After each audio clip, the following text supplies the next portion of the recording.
Saludo con gusto a los organizadores de este simposio y les felicito por su magnífica organización.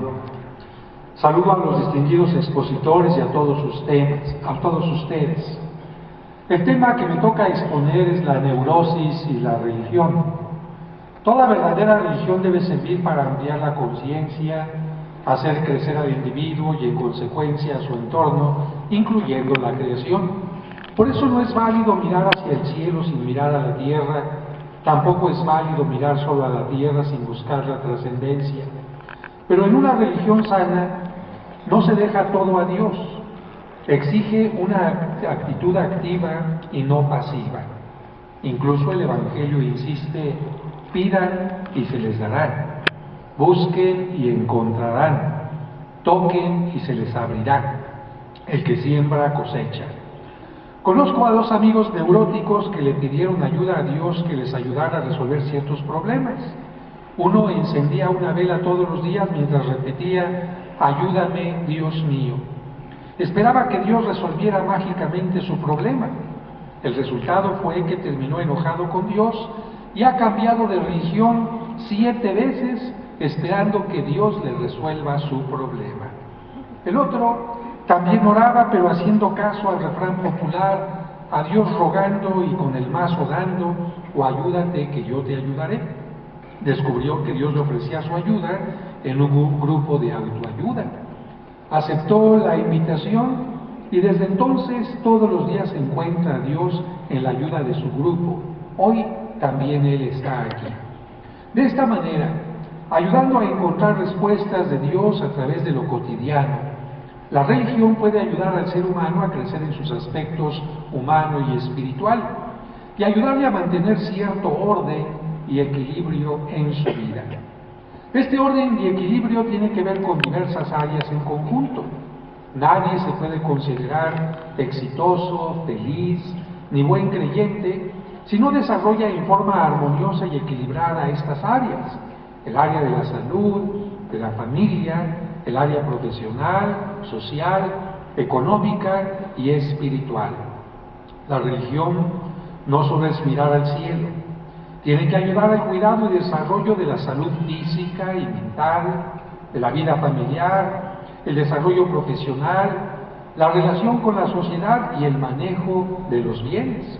Por eso la religión tiene relación estrecha con los grupos de autoayuda, porque las adicciones o la neurosis no solo dañan la relación con Dios, sino terminan también dañando la salud, la familia, el trabajo profesional, las relaciones sociales y la economía. Dios ama al ser humano y le invita a amarse, cuidarse y buscar remedio a sus enfermedades. Quien no lo hace comete un pecado de omisión, como lo muestra la caricatura de no oye, no ve, no habla, no hace nada. Un ejemplo de esto es lo que sucede con la neurosis. Lamentablemente muchos no saben que es una enfermedad progresiva, claro, si no se atiende a tiempo. Esto hace que para muchos sea difícil aceptar que tienen problemas con sus emociones. Algunos solo inician con problemas aislados con la esposa, los hijos, los amigos, los maestros, el jefe, los vecinos, etc., pero luego comienzan a manifestar ansiedad y tristeza en ciertos momentos del día. La neurosis comienza a provocar sufrimiento y amargura, y quienes la padecen comprueban alarmados que sus problemas personales van agravando paulatinamente. Algunas de las manifestaciones y síntomas de la neurosis son una existencia solitaria, es una enfermedad espiritual, siempre es la misma en todas las personas, solo los detalles superficiales varían. Se caracteriza por síntomas dolorosos como la tristeza, soledad, ansiedad, miedo, angustia, ira, entre otros. Provoca anomalías también en la actividad sexual. Los neuróticos manifiestan trastornos de un modo predominante y entre ellos cabe consignar la masturbación, que, atención, solo se considera anormal o patológica cuando es preferida a la satisfacción sexual y debe entenderse como un síntoma neurótico y no como la causa de la enfermedad. Otro trastorno en la actividad sexual puede ser la impotencia, que se manifiesta de formas diferentes. Impotencia total con falta de erección, que es muy infrecuente. Trastornos de la eyaculación, que comprenden la eyaculación precoz, retardada o ausente. Y la impotencia orgasmática, denominada frigidez en la mujer, que involucra defectos en la sensibilidad. Este tipo es muy frecuente y en general es ignorado por el sujeto. Las personas neuróticas tienen manifestaciones agresivas, manifiestan generalmente un estado de ánimo inestable, contradictorio y con tendencia a la irritabilidad. La agresividad está relacionada con sus perturbaciones a nivel sexual, por lo que el sujeto teme tanto a su propio deseo como a su propia violencia. La agresividad manifiesta distintas modalidades. Puede ser desplazada, es decir, de la madre a todas las mujeres. También puede ser una agresividad invertida. Esto es cuando la persona siente temor o miedo en lugar de violencia o agresividad. Otra forma de agresividad es la autopunitiva, que es cuando la agresividad es revertida por el neurótico contra sí mismo, haciendo que se cause daño. Otro efecto de la neurosis es el trastorno del sueño. Este tipo de perturbación es muy frecuente y está vinculado a la conciliación del sueño, problemas para dormir, a su continuidad, cuando las personas se despiertan constantemente, y al tipo de sueño que se manifiesta generalmente con pesadillas. Como consecuencia del trastorno del sueño, los estados de fatiga caracterizan a la mayoría de los cuadros neuróticos y esto es un síntoma expresivo de la lucha del individuo contra sus impulsos sexuales y agresivos. Durante la infancia pueden aparecer trastornos funcionales que pueden continuar durante la edad adulta.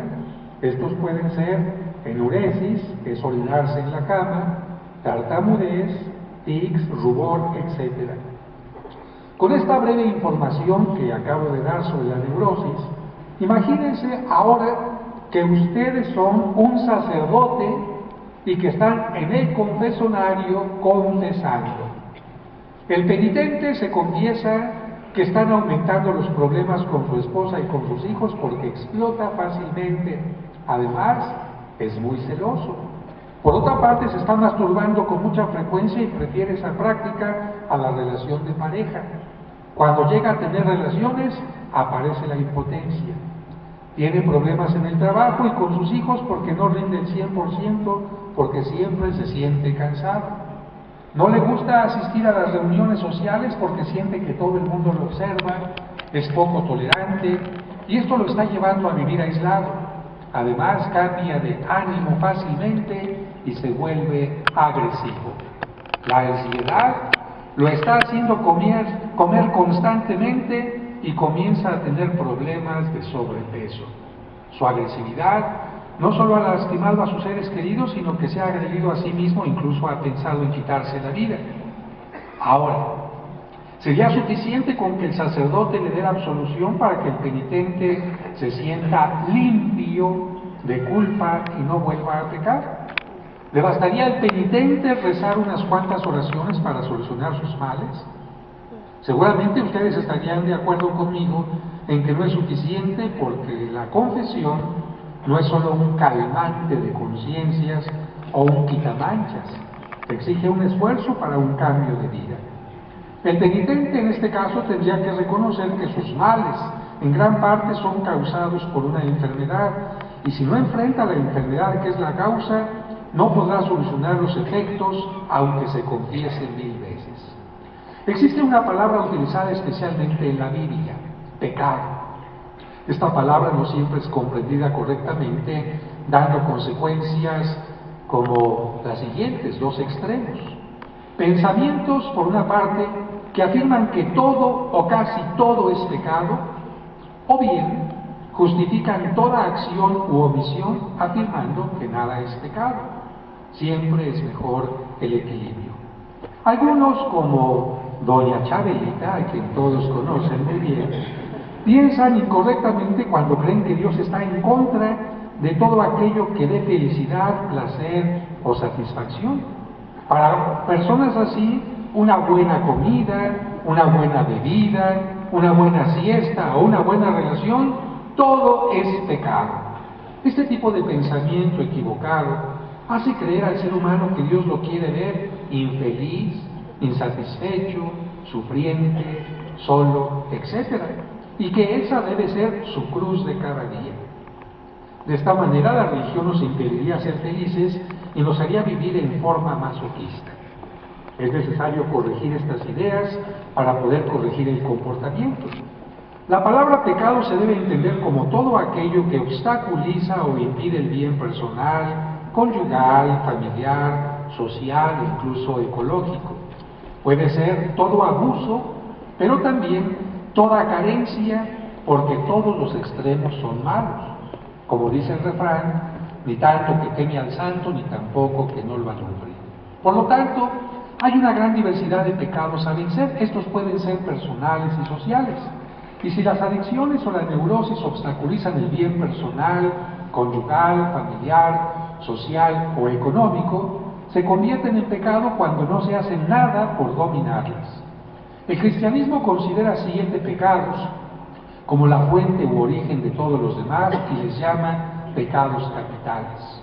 Los compara a la hidra, una bestia que en la mitología Hércules tuvo que aniquilar. Esta bestia tenía 7 cabezas y cuando se le cortaban le surgían otras tantas. Hércules tuvo que quemar el cuello de las cabezas que cortaba para que no volvieran a salir. Su hazaña nos enseña a buscar y a actuar en la raíz de los problemas para poderlos solucionar.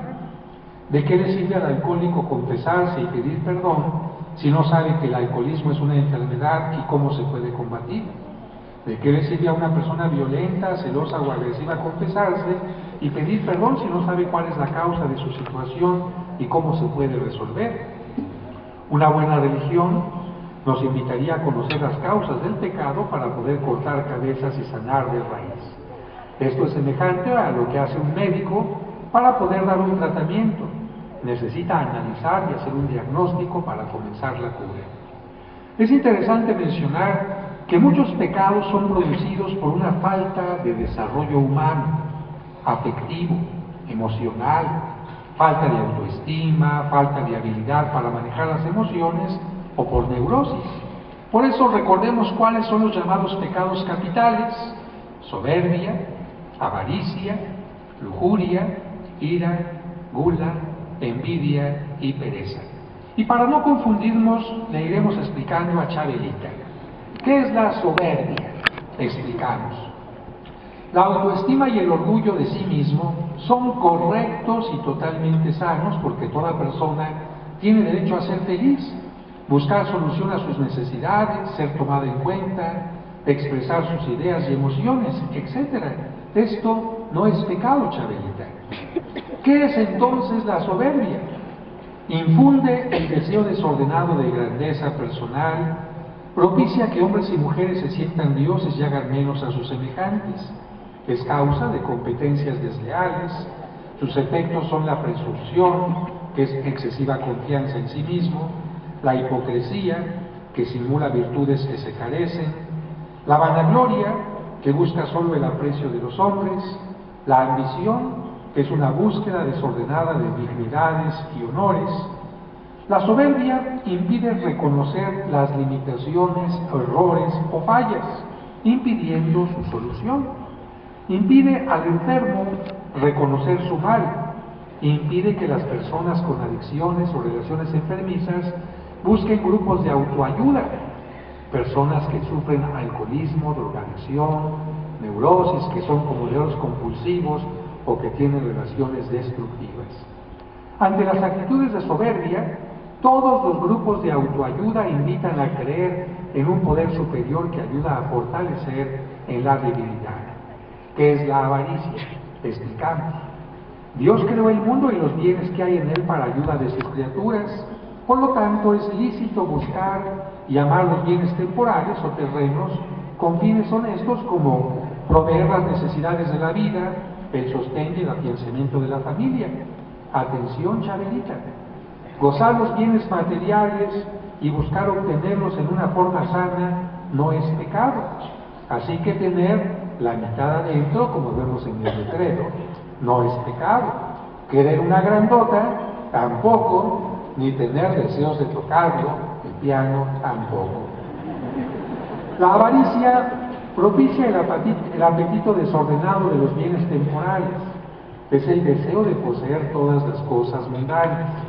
Sus efectos son hacer que el hombre se apegue a las cosas terrenas y endurezca su corazón para con los pobres y desvalidos.